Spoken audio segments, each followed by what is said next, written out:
नागतवत्सला भक्त्या समर्पयेतुभ्यं द्वितीया वर्णाचनं अनेन द्वितीया वर्णस्य अक्षरं निलबेट्टि अनेन द्वितीया वर्णस्य त्रिशूलेश्वरावाह भगवान् भगवान् फलौ परमेश्वरार्पणमस्तु चपण्डि समृन्मये परेशान परामृत रसप्रिया अनुज्ञां देहि मे शंभो तृतीया आवरण अर्चनं तृतीयावरणस्थिता అష్టోత్తరశతలింగాత్మక తాండవేశ్వరనావాహనం కరిష్యే. వాడు మొత్తం ఇప్పుడు తాండవేశ్వర చెప్పాం కదా, ఇక్కడ నుంచి మొదలుపెట్టి లైన్గా వేసుకుంటూ 2 అక్షతలు.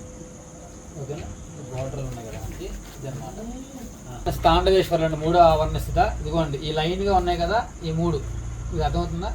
ఈ లైన్ ఈ ప్రాకారం అన్నమాట. కేవలం ఇదే ఈ స్పేర్, ఈ బయట ఉన్నవి కాదు, స్పేర్ అన్నమాట. ఓకేనా.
तांडवरेश्वरानावाहयामि स्थापयामि पूजयामि.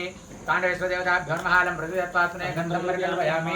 पुष्पं परिकल्पयामि. यं मायस्थितं परिकल्पयामि. रमते शब्दं परिकल्पयामि. अमृतत्वात्मने सिद्धिं मे देहि गतवत्सला भक्त्या समर्पये तुभ्यं तृतीयावरण अर्चनम् अनेन तृतीयावरणस्य अक्षतल् निलबेट्टि अष्टोत्तरशतलिंगात्मक तांडवेश्वरावाह भगवान् परमेश्वरार्पणमस्तु.